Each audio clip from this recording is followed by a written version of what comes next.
wa li a'immatil muslimin. Kata para ulama di sini ada dua fokus. Mengajak manusia supaya mentaati para pemerintah. Ini juga termasuk di dalam makna nasihat untuk a'immatul muslimin. Mengajak manusia untuk meletakkan ketaatan kepada para pemerintah. Ini adalah merupakan makna ad-dinun nasihah. Dan yang kedua kata para ulama, selain daripada mengajak manusia untuk memberikan ketaatan kepada pemerintah, maksud nasihat untuk a'immatul muslimin, nasihat kepada para pemerintah muslim juga adalah mengajak pemerintah itu sendiri untuk taat kepada Allah Azza wa Jal. Jadi kalimah an-nasihah li a'immatil muslimin, menasihati dengan tujuan fokusnya adalah pemerintah, ada dua skop di sini, iaitu mengajak orang taat kepada pemerintah, dan yang kedua mengajak pemerintah itu untuk taat kepada Allah dan kitabullah. Selain daripada itu, tuan-tuan yang dirahmati Allah, para ulama kita juga mengatakan a'immatul muslimin, asal maknanya imam-imam bagi kaum muslimin. Maknanya pemerintah. Selain daripada makna pemerintah, antara makna a'immatul muslimin, imam-imam bagi kaum muslimin adalah para ulama. Mari kita ajak orang untuk sayang para ulama. Ajak orang supaya mereka meletakkan para ulama itu sebagai sandaran mereka. Timbul apa masalah, kita rujuk dulu para ulama. Apa pendapat syarak, sebab kita tak menguasai ilmu dengan dalam. Contohnya. Jadi ini juga termasuk mengajak manusia kepada a'immatul muslimin. Cuba tuan-tuan yang dirahmati Allah, bila kita bincang mengajak masyarakat untuk taat kepada pemerintah, mungkin dia agak ada orang kata, hai, semacamnya uraian ni kan. Ada orang kata, macam mana ni? Bolehkah? Baik, dari segi perbahasan syarak tuan-tuan yang dirahmati Allah Azza wa Jal, nanti kita akan jumpa hadis yang Nabi SAW meminta kita untuk taat kepada pemerintah. Kerana mengajak masyarakat untuk memberikan ketaatan kepada pemerintah itu akan menguatkan negara. Kalau rakyat diajar untuk tidak taat kepada pemerintah, bahaya kepada negara itu sendiri. Sebagaimana disebut oleh para ulama kita dalam kitab-kitab mereka, sewaktu menguraikan hadis seperti ini. Namun dalam masa yang sama, bukanlah bermaksud kita langsung tidak boleh menegur pemerintah. Pemerintah tidak maksum, bukan seperti Nabi SAW. Mereka kalau pemerintah melakukan urusan negara bukan berdasarkan syariat, menjadi tanggungjawab para ulama untuk menegur pemerintah tersebut. Menyatakan, tuan minta maaf, apa yang tuan buat ini bercanggah dengan syariat begini. Namun disebut oleh para ulama kita, antara syarat, antara perkara yang perlu diperhatikan sewaktu menegur para pemerintah, hendaklah secara baik.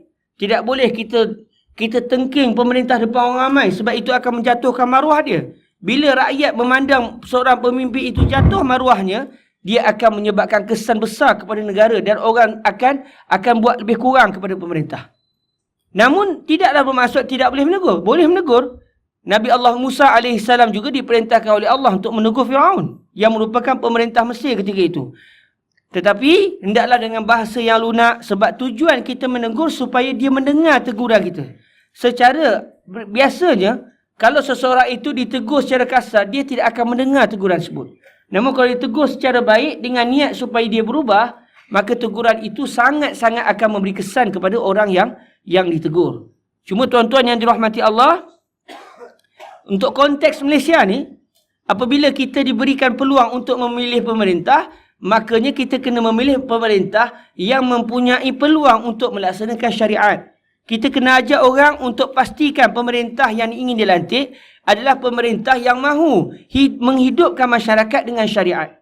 Namun oleh kerana masing-masing ada pilihan, kita ada sistem pilihan raya. Orang ni pilih orang ni, orang ni pilih orang ni.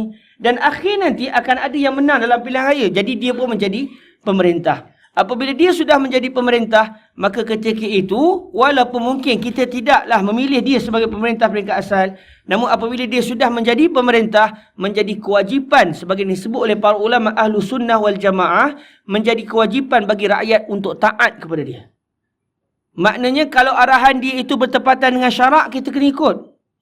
Kalau arahan dia itu dikeluarkan syarak tak kata apa, nak haram pun tidak, nak halal pun tidak, wajib kita ikut, sebab dia adalah orang yang sudah diamanahkan sebagai pemerintah. Dan kalau dia melakukan kesilapan, tidak mengikut syarak, maka para ulama berperanan menegur dia. Sebab menegur kemungkaran ini perlukan ilmu. Kadang-kadang ada perbuatan-perbuatan yang dilakukan Orang awam rasa ini haram. Tetapi para ulama bila melihat kadang-kadang benda itu merupakan perbuatan yang berlaku khilaf di kalangan para ulama. Dari segi halal atau haram. Dan di antara syarat menegur kemungkaran, memastikan perbuatan yang ditegur itu adalah perbuatan yang haram di sisi para ulama seluruhnya. Kalaulah perbuatan itu haram di sisi satu mazhab, tidak haram di sisi satu mazhab, lalu dibuat oleh pemerintah, maka para ulama kalau nak menegur pun menegur atas dasar seeloknya kita pegang pandangan ni. Bukan dengan maksud kamu telah melakukan perbuatan haram, sebab ia tidaklah dianggap perbuatan haram secara ijma' para ulama. Jadi tuan-tuan yang dirahmati Allah, contoh pada hari ni contoh. Kita ada pilihan kita dalam pilihan raya baru ni. Namun setelah naik kerajaan hari ni, wajib kita memberikan ketaatan kepada mereka. Dalam masa yang sama, bukanlah ketaatan itu maksud dia kalau mereka buat benda mungkar kita redha. Tidak. Namun kalaulah perbuatan itu perbuatan mungkar, maknanya para ulama kita berperanan menegur secara baik mereka. Moga-moga teguran tersebut didengar oleh pemerintah kita.